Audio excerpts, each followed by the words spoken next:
अस्सलाम वालेकुम। अच्छा बेटा, आज का हमारा टॉपिक है डेटाबेसेस।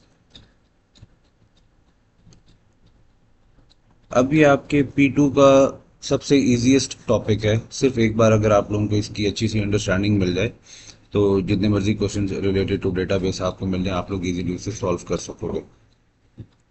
अब एक चीज़ आप लोग याद रखिएगा कि you guys need to deal with a single table database.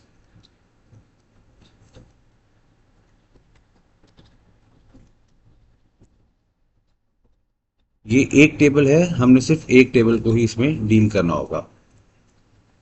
अब आप लोग इसमें एक चीज ऑब्जर्व करें, जो इन्फॉर्मेशन इस टेबल से हमें मिल रही है हम उसे पहले नोट कर लेते हैं। एक चीज होती है हमारे पास फील्ड्स। फील्ड्स होते हैं हमारे कॉलम्स। जितने भी कॉलम्स हमारे डेटाबेस टेबल में हैं वो सब फील्ड्स हैं। तो 1 2 3 4 5, तो ये टेबल हमें क्या बता रहा है कि हमारे पास टोटल नंबर ऑफ फील्ड्स कितने हैं, 5। इसके बाद हमारे पास चीज होती है रिकॉर्ड। और रिकॉर्ड्स जो है वो रिप्रेजेंट करती हैं हमारी रोज। तो पहली वाली रो को छोड़ के, क्योंकि उसमें तो हमारे पास सब कॉलम्स के फील्ड्स की हेडिंग्स आ रही है, तो सेकंड रो से अगर हम स्टार्ट करें तो हम काउंट करेंगे 1 2 3 4 5 6 7 8 9 10 11 12 13 and 14। तो total number of records are 14 in this table. ठीक है। अच्छा, अब दूसरी इंफॉर्मेशन हमें इस टेबल से क्या मिलती है? इस टेबल से हमें मिलता है नेम्स ऑफ फील्ड्स। वो हमारे पास एक फील्ड है स्पीशी, एक फील्ड है हमारे पास डिस्क्रिप्शन, एक है नंबर ऑफ बर्ड्स, एक है ब्रीडिंग और एक है यंग। अब सबसे पहले इसमें से हम देख लेते हैं कि हमारी हर फील्ड की डेटा टाइप क्या है। अब स्पीशी जो है, एक चीज़ आप लोगों को मैं पहले क्लियरली बता दूं कि हमारे पास डेटाबेस में स्ट्रिंग डेटा टाइप नहीं होती। स्ट्रिंग के लिए हम यूज़ करते हैं टेक्स्ट या फिर अल्फा न्यूमेरिक। ठीक है। चलो, अब स्पीशीज, इसमें हमारे पास जो इन्फॉर्मेशन है, अगर ये सूडो कोड होता तो हम यहाँ स्ट्रिंग लिखते हैं। तो यहाँ पर हम इसे क्या बोलेंगे? इसकी डेटा टाइप क्या है? Text. Description, again the data type of description is text. अब टेक्स्ट हमारे पास हर वो वैल्यू होगी जो हमारे पास सीक्वेंस ऑफ कैरेक्टर होगा। अब नंबर बर्ड्स हमारे पास एक इंटीजर वैल्यू है, तो इसकी डेटा टाइप हमारे पास क्या होगी? इंटीजर। इंटीजर क्या होता है? एक होल नंबर। अब ब्रीडिंग में दो इन्फॉर्मेशन है, यस एंड नो, इसके अलावा और कोई तीसरी इन्फॉर्मेशन नहीं, तो इसकी डाटा टाइप हो गई बुलियन। देन यंग में हमारे पास वैल्यू आ रही है 0 2 1, 0 1 2 4, डिफरेंट वैल्यूज आ रही है, तो अगेन इसकी डाटा टाइप क्या हो गई? इंटीजर। अब ये चीज डिस्कस करने के बाद हम इसमें से देख लेते हैं कि हमारे पास सब फील्ड्स पे कौन कौन सा वैलिडेशन चेक अप्लाई होता है। अगर हम स्पीशीज की बात करें तो स्पीशीज में हमारे पास अगर हम वैलिडेशन चेक की बात करें तो हमारे पास कोई ऐसा वैलिडेशन चेक स्पीशीज पे अप्लाई नहीं होता, क्योंकि ना हमारे पास कोई रेंज है, रेंज ऑफ कैरेक्टर्स नहीं है, और ना हमारे पास कोई ऐसा इसमें फॉर्मेट है जिसको फॉलो होना चाहिए। डिस्क्रिप्शन पे हमारे पास डेटा टाइप कौन सी लग सकती है? Validation check, sorry. तो इन जिन पे कोई चेक नहीं लग सकता उन पे हम प्रेजेंस चेक को अप्लाई कर सकते हैं। अब नंबर बर्ड्स हमारे पास इंटीजर वैल्यू है, it must be greater than zero. कहीं पर भी हमारे पास जीरो की वैल्यू नहीं आई। अगर जीरो आ जाती तो हम कह देते greater than equal to zero. तो ये मेरे पास यहाँ पर रेंज चेक अप्लाई होता है। रेंज के अलावा यहाँ पर कौन सा चेक अप्लाई होता है बेटा? यहाँ पर हमारे पास टाइप चेक अप्लाई होता है। और जो हमारे पास ये ब्रीडिंग है, ब्रीडिंग में हमारे पास उसने दिया यस और नो, तो हमारे पास यहाँ पर कौन सा चेक अप्लाई हो सकता है? Presence check. यहाँ पे टाइप चेक नहीं लग सकता, टाइप चेक इंटीजर और रियल वैल्यूज पे लगता है। अगेन इसके ऊपर हमारे पास रेंज चेक भी अप्लाई हो सकता है, क्योंकि नेगेटिव नहीं होना चाहिए यंग की जो वैल्यू है। रेंज एंड टाइप, अब इनमें से कोई भी ऐसा नहीं था जिसमें हमारे पास फॉर्मेट चेक अप्लाई हो सके। ओके। इसके बाद हमारे पास जो इन्फॉर्मेशन हमें रिक्वायर्ड होती है वो होती है प्राइमरी की इन अ डेटाबेस टेबल। अब प्राइमरी की वो फील्ड होती है जिसको हम बोलते हैं कि it is a unique identifier for the table. जो हमें डेटाबेस का टेबल मिला है यूनिक आइडेंटिफायर होता है। ठीक है, या फिर हम इसमें लिख देते हैं does not contain repeating data। Okay, अब इस टेबल को अगर हम देखें तो हमारी प्राइमरी की कौन सी बनती है। अगर आप सारी इंफॉर्मेशन को देखें तो हमें ना डिस्क्रिप्शन प्राइमरी की बनती है, ना नंबर बर्ड्स बनती है, ना ब्रीडिंग, ना यंग। स्पीशी को हम समहाउ कंसीडर कर सकते थे, बट स्पीशी का इशू ये है कि स्पीशी में अगर मैं बोलता हूँ कि स्पीशी को होना चाहिए, इन सजेशन में आंसर में लिख दूंगा कि species would become a primary की, बट उसने अगर मुझे कहा कि ये क्यों नहीं होनी चाहिए, तो उसकी रीज़न है ये है कि इसके अंदर कुछ डाटा है जो हमारे पास चांसेस हैं कि वो सिमिलर आ सकता है। ठीक है, अब जैसे हमारे पास इसमें आप देखें ये फायर बैक, ठीक है, कुछ ऐसी चीज़ें हैं जो हमारे पास there are chances of data being repeated. ठीक है, तो वो हमारे पास यूनिक डाटा नहीं है। अब इसके बाद हमारे पास जो क्वेश्चन आता है रिलेटेड टू डेटाबेस टेबल, वो होता है SQL, structured query language statements. अब एसक्यूएल स्टेटमेंट में जो ओ लेवल्स और आईजीसीएसई के सिलेबस तक लिमिटेड हैं, वो हमारे पास है सिलेक्ट फ्रॉम वेयर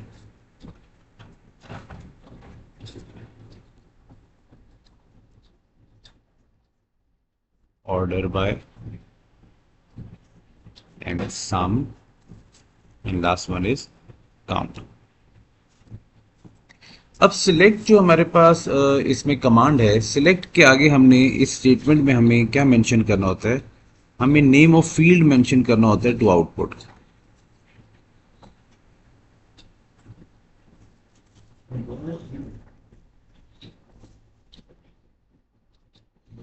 ठीक है, और फ्रॉम में हम क्या लिखते हैं, फ्रॉम के आगे हम लिख देते हैं हमारे टेबल का नाम।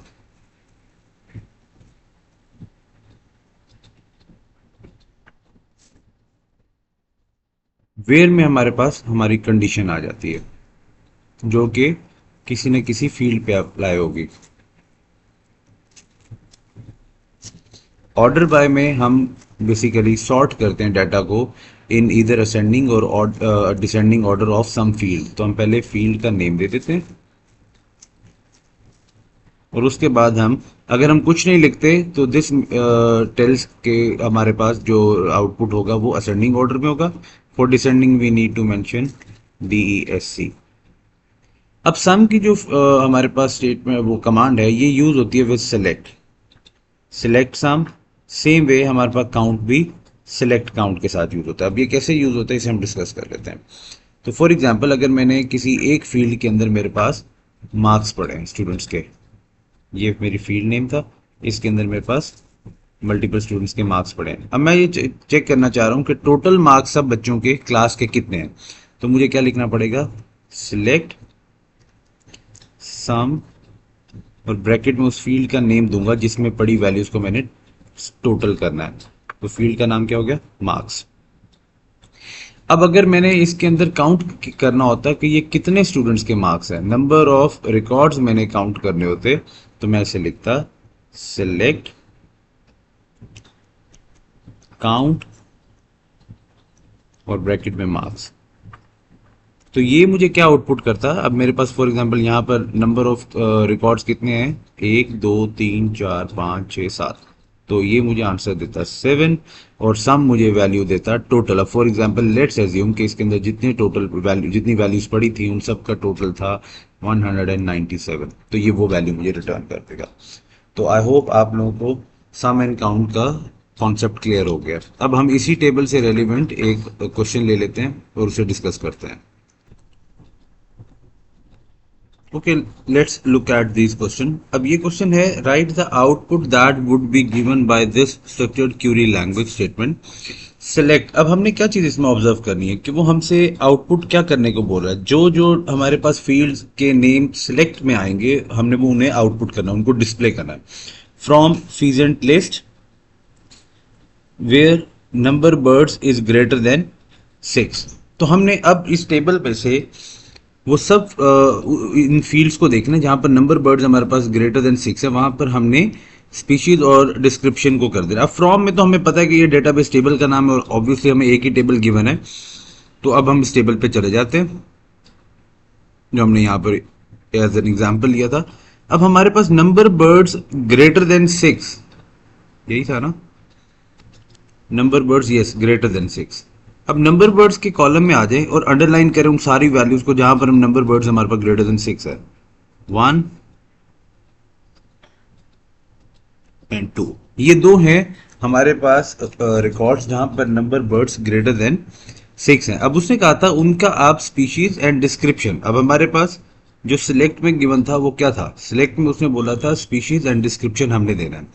तो मेरे पास ये जो पहला रिकॉर्ड आ रहा था इस पूरे टेबल में जहां पर मेरे पास वैल्यू ग्रेटर देन 6 थी, उसका मेरे पास स्पीशी क्या आ गया, ट्रू सिल्वर, और उसका डिस्क्रिप्शन क्या आ गया, white लेस्ड top half and black lower half.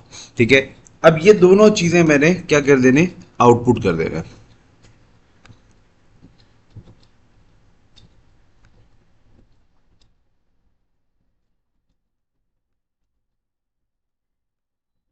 मैं इसे कैसे लिखूंगा, पहले मेरे पास स्पीशी क्या है, ट्रू सिल्वर, और उसकी डिस्क्रिप्शन हमारे पास क्या थी,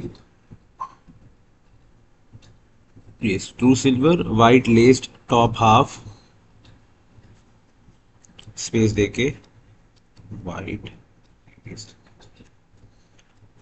और डॉट डॉट डॉट जो भी है वो आप लोग टेबल से देके ये वाली इंफॉर्मेशन साथ लिखेंगे।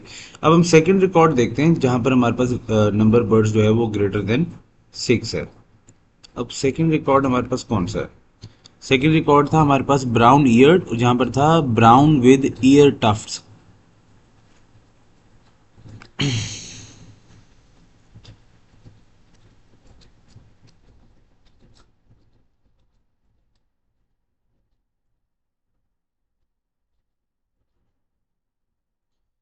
अब यहाँ पर जो चीज़ आप लोगों ने नोट करनी है वो ये है कि जो चीज़ें मैंने आउटपुट करनी थी मैंने उन फील्ड के नेम नहीं देने। ठीक है, ना ही मुझे यहाँ पर कॉमा लिखने की ज़रूरत है, और ना ही मुझे इस तरीके से आउटपुट करने की ज़रूरत है कि पहले मैं लिखता ट्रू सिल्वर और फिर मैं नीचे लिख देता वाइट लिस्ट, यानी कि इसकी इन्फॉर्मेशन को इस तरीके से देता। जब उसने सीक्वेंस में बोला कि आपने स्पीशीज और फिर डिस्क्रिप्शन, तो मेरे पास आप देखें पहले मैंने स्पीशीज में से उसका नेम दे दिया एंड देन मैंने उसकी डिस्क्रिप्शन दी। जो चीज़ नहीं देनी वो है बीच में आपने कोई कॉमा ब्रैकेट कुछ भी नहीं लगाना। ठीक है, ये मैंने डॉट डॉट इसलिए लगाया था ताकि मुझे पूरी स्टेटमेंट लिखनी पड़े, बट आप लोग पूरी स्टेटमेंट लिखेंगे। और ना ही आपने हेडिंग्स देनी है इसके ऊपर, आप स्पीशीज लिख दें और यहाँ जाके डिस्क्रिप्शन लिखें, नथिंग इज रिक्वायर्ड। ठीक है, तो आप लोगों ने इस क्वेश्चन को इस तरीके से सॉल्व करना है।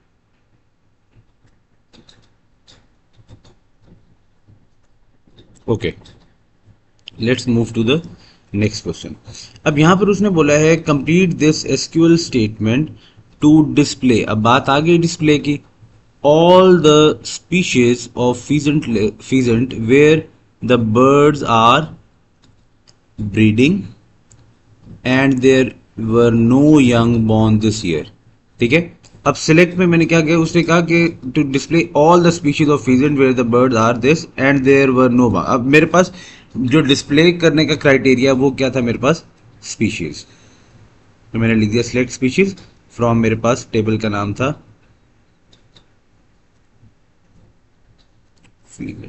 लिस्ट। ठीक है, अब वेयर का क्राइटेरिया कहाँ है, उसने लिखा था where the birds are breeding, तो मेरे पास ब्रीडिंग वाली फील्ड का क्या नाम है, जहां पर मेरे पास ब्रीडिंग की डिटेल आ रही है उस टेबल का नाम है ब्रीडिंग, और जहां यंग है वहां पर सिर्फ लिखा हुआ यंग। तो वेयर ब्रीडिंग, उसने लिखा where the birds are breeding, तो ब्रीडिंग के कॉलम में मेरे पास दो वैल्यूज थी, या यस या नो, तो where breeding is equal to yes, इसे आप कोट्स में लिख दें। अब साथ में उसने क्या लिखा, एंड, तो मैंने लिख दिया and second information is there were no young born this year, तो मैंने लिख दिया young is equals to zero. तो जीरो के ऊपर हमने कोई कॉमा, इन्वर्टेड कॉमास या कोट्स नहीं देने, क्योंकि कोट्स सिर्फ हमारे पास एक टेक्स्ट वैल्यू पे आएंगे। तो और जब जैसे ही मैं स्टेटमेंट एंड करूंगा तो मैंने ये साइन ऐड कर देना। ये शो करता है कि ये लास्ट स्टेटमेंट ऑफ एसक्यूएल है हमारे पास in a certain scenario. So this way हम इजीली कोई भी हमारे पास डेटाबेस का क्वेश्चन आए हम उसे सॉल्व कर सकते हैं। और इसमें एक चीज रह गई जो आप लोगों ने सिर्फ याद रखनी, वो ये होता है कि अगर जैसे इस टेबल के अंदर कोई प्राइमरी की नहीं थी, तो अक्सर हमें क्वेश्चन डिमांड करता है कि एग्जामिनर वो कहता है कि आप सजेस्ट करो कि इसके अंदर क्या एक यूनिक प्राइमरी की बन सकती है। तो अब ऑब्वियसली इसमें स्पीशीज की बात हो रही है, तो आप लोग इजीली सीधा लिख सकते हैं कि स्पीशी आईडी। तो स्पीशी आईडी जो होगा वो हर स्पीशी का एक यूनिक आइडेंटिफायर होगा। तो जिस चीज में आईडी आ जाए, नंबर आ जाए, वो चीजें हमारे पास मोस्टली यूनिक आइडेंटिफायर बन जाते हैं। So this was for today. I hope आप लोगों को ये टॉपिक बहुत अच्छे से समझ आ गया होगा। आप लोग डिफरेंट पास पेपर्स के क्वेश्चंस को प्रैक्टिस करें to get a clear understanding, और हैंड्स ऑन एक्सपीरियंसेस का आप लोगों को जरूर करना चाहिए। Thank you.